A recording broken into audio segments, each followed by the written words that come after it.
Welcome back to Movie Recaps.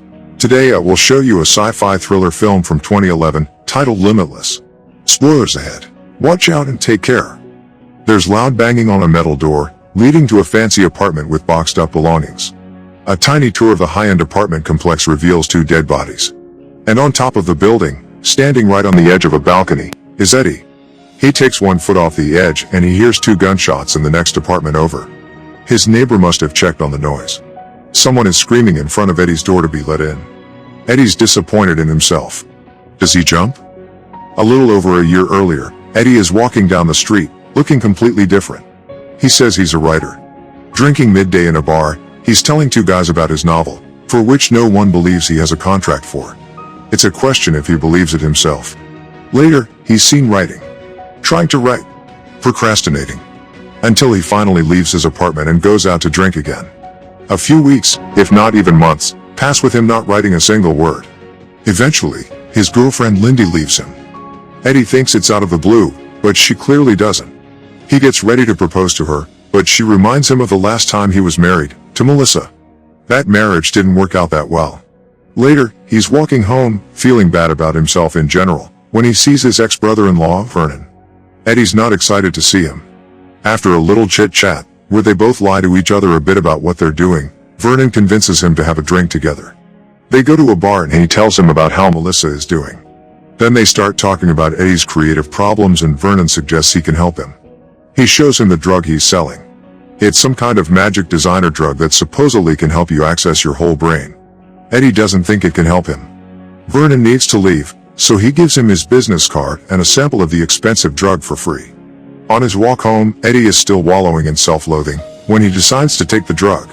He walks into his building and immediately runs into his landlord's wife Valerie, who hates him, as she's screaming at him. His mind is racing, wondering about the effects of the drug, when it finally hits. Suddenly, he starts noticing everything that he previously wouldn't have. The little things all around him, the little things about her. At one point, he asks her what's wrong, catching her off guard.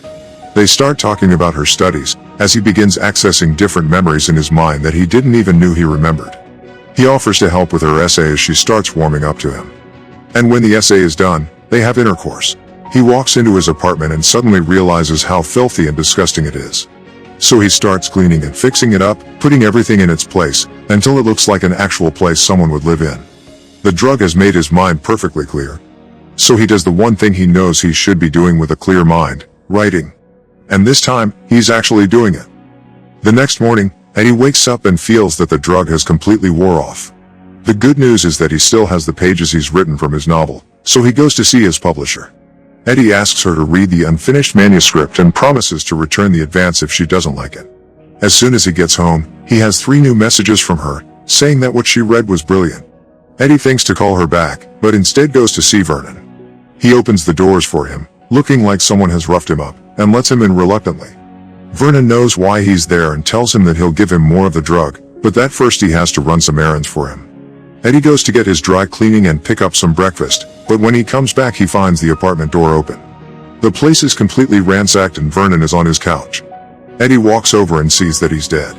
He immediately calls the police, and while he waits for them to get there, he realizes that the people that were apparently looking for the drugs never found them. So he gets to looking for himself. Eddie ultimately finds the drugs, as well as Vernon's black book and some money. Suddenly the police are at the door. Later, he's being questioned in a police station. The detective is suspicious of Eddie and his story. Melissa calls the detective's desk and asks to speak to Eddie. She tells him that she doesn't want him at Vernon's funeral and that she'll call him when all of it is over. Eddie leaves the police station, paranoid that he's being followed.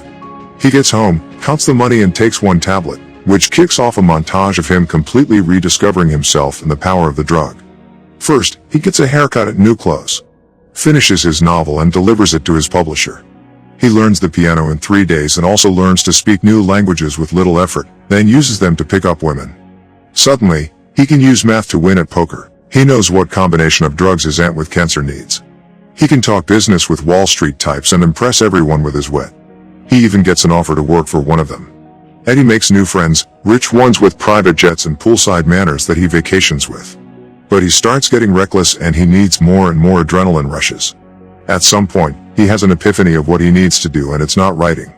We see him back at his apartment, looking at the trade numbers and taking the drug. He needs money for what he wants to do, and investing in trades isn't enough. Eddie looks for a loan shark at a diner. He convinces him to give him $100,000. They meet for the drop at a park, and the loan shark tells him what will happen if he doesn't return the money. Later, he takes the job offered to him earlier and quickly figures out how to double his money investing. Eddie gets noticed by the bigger players in the finance game, and he gets a meeting with one of them. He tells Lindy about it over dinner and impresses her by ordering in Italian. He apologizes to her and tries to charm her to win her back. They get back together and start seeing each other again. As time goes by and he becomes more successful, he gets the feeling he's being followed. One night, as he's in his apartment with Lindy, he starts feeling strange. The next day, him and his boss have a lunch meeting with Carl Van Loon. Eddie explains his grandiose pattern recognition abilities and tries to impress the man. He gets a ride home from him, and in the car Van Loon hands him some documents, telling him to look them over. When they reach his place, Eddie gives him an evaluation of what he's read. The man is impressed and sets up another meeting with him. Eddie's too energized to go home, so he takes a walk, planning his future, thinking he could even be president one day. Suddenly, he starts feeling strange again, as if time started to move completely different. So he keeps walking and walking until he reaches a bar, unaware of how he got there. Then he's at a party with one girl and next in a hotel with another. He thinks he's being followed. Later he starts a fight in the subway, realizing that he's learned how to fight just by watching kung fu movies and boxing on TV. He runs throughout the city and suddenly finds himself on top of a bridge, where he stops, without being able to recall the last 18 hours of his life. Eddie wakes up the next day feeling horrible. He decides not to take another tablet and tries to go through the documents sent to him by Van Loon, but they seem illegible. Eddie goes to the meeting sober and unprepared. Van Loon keeps asking him questions expecting high-level answers from him, but all Eddie can focus on is the TV, where the news are reporting that the woman he was in the hotel with is dead. He leaves the meeting abruptly. When he gets home, the phone rings. It's Melissa. He asks her to meet him later that day. Eddie remembers Vernon's black book and starts calling the people from the list. Everyone on the list is either dead or terribly sick. The last number he dials belongs to the man who followed him and who's sitting on the same bench with him. Eddie sees him and runs, as the man chases after him. He finally loses him by going inside a cab. He meets with Melissa and she tells him that she had also been on the drug and barely made it out alive when she stopped using it. She notices that he's been taking it too and tells him to go off it slowly, otherwise it could be lethal. Eddie keeps getting worse as he comes back home, where the loan shark is waiting for him. The man takes his last tablet and ingests it. As Eddie is grabbing the money he owes him from the bank, the man seems unaffected by the drug. Eddie gives him his money and he says he feels great, but there are no noticeable changes to his intelligence yet. Later, Eddie stumbles into Lindy's office. He tells her everything and asks her to get him the drugs he's hidden in her apartment. Lindy gets there and finds them easily, but as she's getting back to the office she calls Eddie and tells him that there is a man following her. Her cab gets stuck in traffic and the man is seen coming up to her. Eddie tells her to run and the man chases after her too.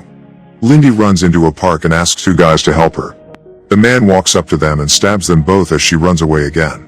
Lindy hides and calls Eddie, tells him that she's stuck and afraid. He tells her to take one of the tablets and she does it. Suddenly the drug takes effect on Lindy too. She goes through the same thing Eddie did when he first took it and instantly starts running away, knowing exactly what to do. The man follows her every step, until she incapacitates him and escapes. Lindy gets to Eddie and gives him a tablet. They check into a hotel together. The following morning Lindy is getting ready to leave and Eddie tries to persuade her that he'll get on track. But, after taking the drug herself, she disagrees. He sees the good sides of the drug, while she is scared of it. Eddie tells her that he will eventually get off the drug, but she leaves regardless. Eddie sees the loan shark waiting for him and he goes up to him. The man wants more drugs so he gives him a few to hold him over. Later, he hires two bodyguards that follow him everywhere and he goes to see Van Loon. Eddie apologizes about the meeting, explaining he was sick, but he had already won the man over before, so Van Loon still gives him the job. He brokers the biggest merger in history for Van Loon and gets back on his feet. Not waiting around until his stash of the drug runs out, he goes to a chemist and tells him that he'll give him $2 million if he recreates it in 6 months. While Eddie's having lunch one day, the detective comes to see him. He tells him that he's been identified as the man running out of the hotel when the young woman was killed. So, Eddie hires the top lawyer to bail him out. Later, he's at a big meeting for the merger with Van Loon, when he notices that one of the men, Atwood, from the opposing side is sick. They will reconvene to sign the contract the next day.